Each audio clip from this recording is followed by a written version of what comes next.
You know, if I think about my former self, like my old days when, like during my teenage, I was someone who was extremely unfazed. I was someone जो बिल्कुल emotionally ना affect नहीं होती थी, जिसको पता था कि प्रैक्टिकली चीज़ों को कैसे सॉल्व करना है. People used to tell me कि यार Ekta, how do you manage to be so strong, so practical and not really become emotional even during the emotional situations. I used to be emotional. That does not mean कि मैं emotional नहीं हूँ. But I used to literally know how to handle, when to kind of invest my energy, when to not be emotionally invested into something. And I would just deal with situations way too practically. पर एक ऐसा वक्त भी आ गया जहाँ पे मैं हर चीज़ को बहुत ज़्यादा emotionally लेने लगी. There was this phase where I would just be so emotionally volatile, where whether it's my family, my friends would just do something and I would just get so emotionally affected. I would feel as if what exactly is wrong. तो मुझे ना काफ़ी ज़्यादा वक्त लग गया इस चीज़ों को समझने के लिए कि अगर मैं बहुत ज़्यादा इमोशनली वॉलेटाइल हो रही हूँ या अफेक्टेड हो रही हूँ, which means there something wrong. And वो एक ऐसा वक्त था जब I started to work on myself. I just sat with myself and like I went into this whole quest कि क्यों हो रहा है, why is this happening to me. And then I realize कि कई बार हमारे life में हमारे ऐसे बिलीव्स होते हैं, हमारे ऐसे चाइल्डहुड की एक परसेप्शन होती है जिसकी वजह से हम ना एडल्टहुड में भी उसको हम कैरी फॉरवर्ड करते हैं हमारे लाइफ में, तो unseen. Hi everyone, welcome back to my channel. I am Ekta and today I am going to talk about how to become emotionally strong, how to not let emotional volatility take over you. And while we were talking about how sometimes things can completely go haywire when it comes to your emotions, and I'm sure कि अगर आप इस video पे हो अभी, आप ये देख रहे हो, it's because that कि maybe your loved ones, your family just doesn't understand you emotionally because you've been so emotionally invested into everything. आप हर चीज़ में बहुत ज़्यादा इमोशनली रिएक्ट कर देते हो, हर चीज़ में आपको शायद रोना आ जाता है, आप बहुत इमोशनली हो जाते हो. लोग कहते हैं कि यार तुम इतनी इमोशनल क्यों हो. So in this video I am going to talk about how there are 5 ways you can literally become emotionally strong and not let emotional volatility take over you. Before we get started, of course, I want to tell you कि the first things first is to ask yourself, why do you feel so emotional in any situation? पता है, बहुत लोग कहते हैं कि अगर आप emotional, which means you're too sensitive to things, you're very sensitive when it comes to emotions, people, all of this. It's not a vice, it's a virtue. It's a virtue to be emotionally sensitive. There are so many people out there जो literally जिनको sensitivity नाम की कोई चीज़ ही नहीं होती है life में. But अगर आपके लाइफ में है, आपको लगता है कि आप किसी को लेके ज़्यादा सेंसिटिव हो, and it's very natural. Specially हमारे जो लव्ड वंस होते हैं, हमारे फैमिली मेम्बर्स होते हैं, फ्रेंड्स होते हैं, हमारे जो घर के या हमारे लाइफ के इर्द गिर्द वाले लोग होते हैं, हम उनके साथ बहुत ज़्यादा सेंसिटिव होते हैं. We get affected by the way they behave, the things that they say. उनकी बिहेवियर में एक स्लाइट चेंज भी आ जाती है ना, it just starts affecting you a lot and you feel as if, my God, is this something to do with me? Is it because, and why are they behaving this way? So, first things is to remind yourself that being emotionally sensitive is not a bad thing. It simply means कि आप बहुत ज़्यादा empathetic हो. आप सामने वाले को समझते हो, उनके emotions को समझते हो. You understand where this other person comes from. So, don't look at emotional sensitivity as something which is a bad thing. So, the first and foremost is to basically understand why have you been feeling this way.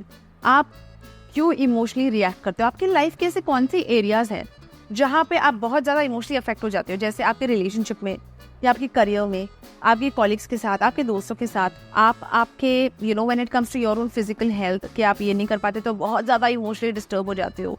तो ask yourself, why have you been feeling this way at first place, ताकि आपको पता चलेगा that which area of your life is contributing to your. आप अपने आप से एक स्ट्रक्चर तैयार कर दोगे जहाँ पे आपको समझ आएगा कि oh it's my relationship, oh it's my career that's been making me feel really really emotional and volatile. तो आप समझ जाओगे कि these are the 2 areas I really need to work on and I need to really become better in terms of managing my emotions. Which takes me to our second point, is to how do we manage our emotions, is by understanding to not take anything and everything personally. पता है, there's something called spotlight effect, which means जैसे कि आप जब भी किसी party में जाते हो, तो आप जैसे ही पार्टी या किसी रूम में एंटर करते हो या किसी शादी में एंटर करते हो, you realize as if everyone's looking at you, as if कि आपको वो इंसान देख रहा है, आपके कपड़े देख रहा है, आपने क्या ज्वेलरी पहनी है, आप कैसे लग रहे हो, all is that, and you feel as if people are just noticing you.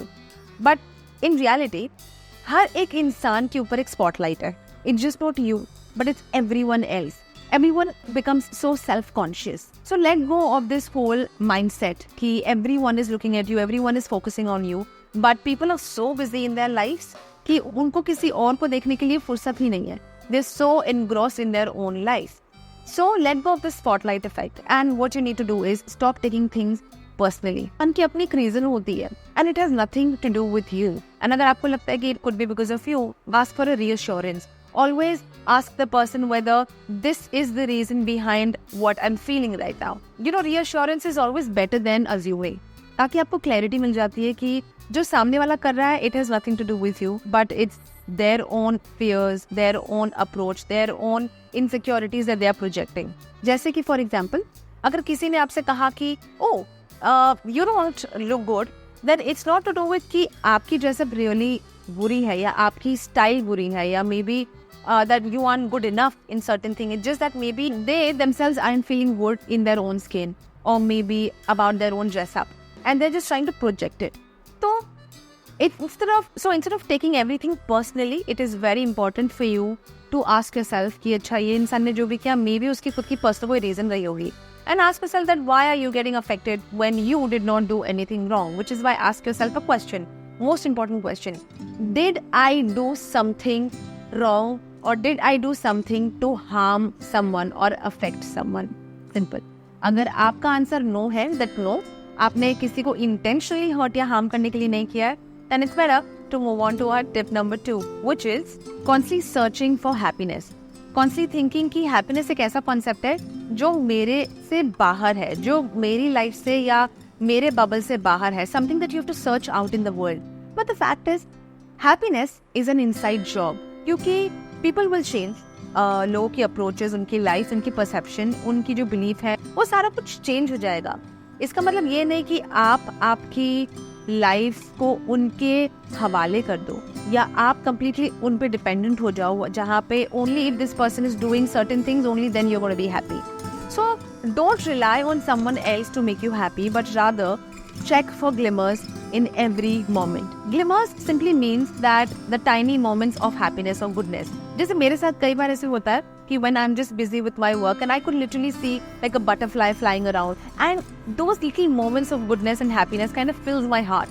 So you have to find those moments of happiness and it just makes you feel so good.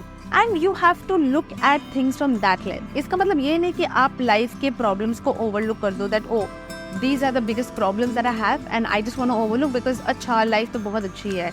That's toxic positivity. No, we don't have to fall into this trap of toxic positivity, but rather we want to make sure that we are practical and also know that these are the little things in our life that really fills our life, fills our heart. Otherwise, we always think that happiness is all about those big things, right? जैसे कि promotion मिल गया, job मिल गई, वो relationship मिल गई, or your dream crush became your life partner, cracked the interview as well. How often do you really go back and think about those, that I'm so grateful and happy about it? More often than not, हम 5 बार से ज़्यादा we don't reminisce those moments. So one of the best ways to become emotionally strong and less volatile is by asking yourself that what are these little things, noticing these little things that kind of make you happy, that kind of gives you that smile on your face. So stop searching for happiness outside, but rather just be happy. Check for these glimmers. Which takes me to our third point. Learn to be in the present moment. हम कई बार या फिर हमारे past में या हमारे future में भूलते हैं. हमारा माइंड प्रेजेंट मोमेंट में होता ही नहीं. And even if we are in the present moment, one of the biggest drawback or the loophole I would call it is कि हम जिस सिचुएशन में हैं हम उससे हमेशा अलग सोचते हैं कि फिलहाल मैं इस पार्टी में हूँ, बट आई थिंक ये पार्टी थोड़ी ऐसी अलग भी हो सकती थी.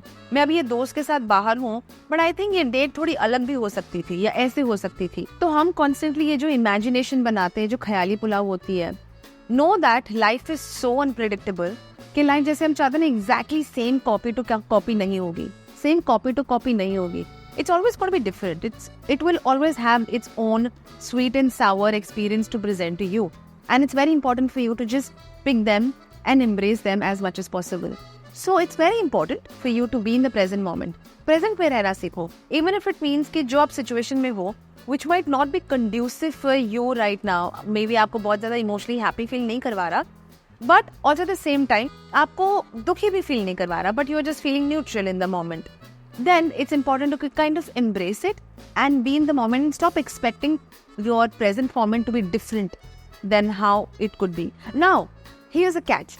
इट डज नॉट मीन कि अगर आप किसी टॉक्सिक रिलेशनशिप में हो तो आप उसमें भी अच्छाइयाँ ही देखो. नो, हम कई बार ऐसे सोचते हैं कि अगर चीज़ें बहुत अच्छी नहीं है तो बहुत बुरी पे जाते हैं. We are always oscillating between these two, but it's important for us to stay in the middle, which means कि अगर चीज़ें बहुत अच्छी नहीं है तो बहुत बुरी भी नहीं होनी चाहिए.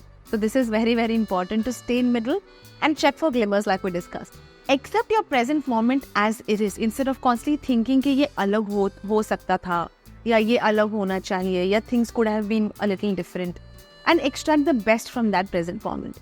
That takes me to our last tip, which is stop expecting people to be in a certain way or react in a certain way or respond to you in a certain way. हम कई बार लोगों को एक तरीके से picture करते हैं. हम सोचते हैं कि ये इंसान एग्जैक्टली ABC है, ये इंसान एग्जैक्टली XYZ है, एंड जब वो इंसान थोड़ा सा अलग बिहेव कर लेता है तो we do not accept the differences because we are constantly expecting people to be in a certain way. We picture them in a certain way.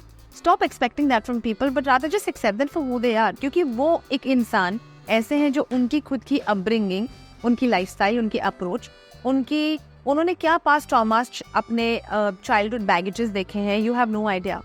And it's important to know कि वो जो बने हैं वो उनके पूरे ये चीज़ों की वजह से बने हैं. जैसे आपके चाइल्डहुड बैगेजेस, आपके ट्रॉमास, आपके अपब्रिंगिंग, आपके जो दोस्तों के साथ रिलेशन रहे हैं, आपके जो अप्रोच और पर्सपेक्टिव रहा है, उसकी वजह से you become who you are as a person. Can you change yourself? Difficult, right?